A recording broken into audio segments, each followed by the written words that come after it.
Nag-uulat ang babaeng Australian journalist na yan sa gitna ng kilos protesta sa Los Angeles, California sa Amerika.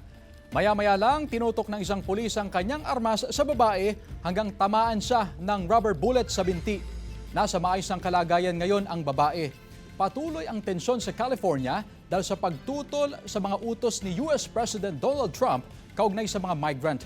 Kinumpirma ng Philippine Consulate General in Los Angeles sa panayam ng unang balita sa unang hirit na may isang Pilipinong naaresto sa operasyon ng Immigration and Customs Enforcement.